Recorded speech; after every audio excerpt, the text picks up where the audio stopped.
টুম্পার রান্নাঘরে আপনাদেরকে স্বাগত। তো আজকে তৈরি করব কাকচি মাছের চচ্চড়ি। এই জন্য কিন্তু আমি এখানে 200 গ্রাম কাকচি মাছ কেটে ধুয়ে রেখেছি। আর এখন কিন্তু লবণ হলুদ দিয়ে খুব ভালো করে মাখিয়ে নিলাম। এখন কড়াইয়ে দিয়ে দিলাম পরিমাণ মতো সাদা তেল। তো এখন তেলের মধ্যে কিন্তু মাছগুলোকে দিয়ে দিলাম। তো মাছগুলোকে এতগুলো মাছ যেহেতু একবারে ভাজা যাবে না, ভেঙে যাবে, ওই জন্য কিন্তু দুবারে ভেজে নেব। তো প্রথমবার দিয়ে দিয়েছি, দিয়ে দেওয়ার পরে কিন্তু মাছগুলো এখন কিন্তু উল্টে পাল্টে দিচ্ছি। তো মাছগুলো উল্টে পাল্টে দেওয়ার পর আমার কিন্তু এখানে মাছগুলো ভাজা হয়ে গেছে। আর এগুলোকে কিন্তু খুব বেশি কড়া করে ভাজলে খেতে ভালো লাগে না, একটু মিডিয়াম ফ্লেমে এগুলোকে ভাজতে হবে। তো প্রথমবারের মাছ ভাজা হয়ে গেছে, এখন কিন্তু দ্বিতীয়বারের মাছগুলোকেও দিয়ে দিয়েছি। তো দ্বিতীয়বারও কিন্তু আমার মাছগুলো ভাজা হয়ে গেছে, এখন মাছগুলোকে কিন্তু আমি তুলে নিচ্ছি। তো আমার মাছগুলো দেখুন ভাজা হয়ে গেছে। এখন কড়াইতে যে তেল ছিল ওই তেলের মধ্যে কিন্তু একটা বড় সাইজের বেগুন কেটে রেখেছিলাম। তো বেগুনটাকে একটু লবণ দিয়ে ভেজে নিচ্ছি। এখন হলুদ দেওয়ার কোনো দরকার নেই। তো বেগুনটা আগে থেকে ভেজে নিচ্ছি, যেহেতু আমি আলু আর ঝিঙে দিয়ে চচ্চড়ি করব। তো একসঙ্গে বেগুনটা যদি দিই, বেগুনটা একদমই গলে যাবে, ওই জন্য বেগুনটাকে কিন্তু আমি প্রথমে ভেজে তুলে রাখছি। চচ্চড়িটা হয়ে আসার 3 থেকে 4 মিনিট আগে আমি ভেজে রাখা বেগুনটা দিয়ে দেব।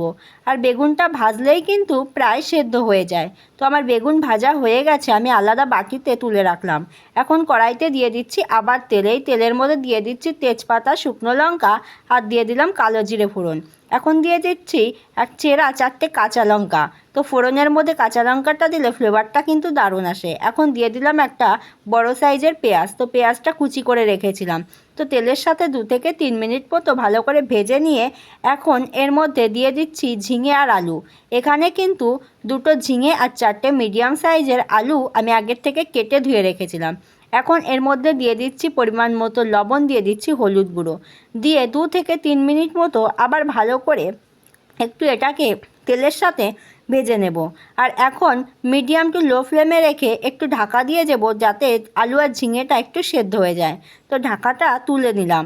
এখন এটাকে আবার 2 থেকে 3 মিনিট মতো আমি কিন্তু নেড়ে চেড়ে নেব। এখন আমি এখানে পরিমাণ মতো অ্যাড করে দেব জল। আর জলটা খুব বেশি দেব না, যেহেতু ঢাকা দিয়ে দিয়ে রান্না করছি। আলু ঝিঙেটা কিন্তু অনেকটাই সেদ্ধ হয়ে গেছে, একদম কিন্তু নরম হয়ে গেলে ভালো লাগে না। আর জল দিয়ে ঢাকা দিয়ে দেওয়ার পর এবার কিন্তু ঢাকাটা তুলে নিলাম। এবার ঝোল কিন্তু অনেকটাই শুকিয়ে গেছে। এখন এর মধ্যে ভেজে রাখা মাছগুলোকে দিয়ে দিলাম, দিয়ে আবার একটু কিন্তু নেড়ে চেড়ে নেব। তো আমার চচ্চড়িটা প্রায় রেডি হয়ে এসছে। মাছ দেওয়ার পর 3 থেকে 4 মিনিট মতো এটাকে নাড়াচাড়া করলেই হয়ে যাবে। আর এখন কিন্তু আমার চচ্চড়িটা প্রায় হয়ে এসছে। এখন ভেজে রাখা বেগুনগুলোকে কিন্তু আমি দিয়ে আবার 2 থেকে 3 মিনিট মতো নেড়ে চেড়ে নেব। তো আমার কিন্তু এখানে চচ্চড়িটা হয়ে গেছে।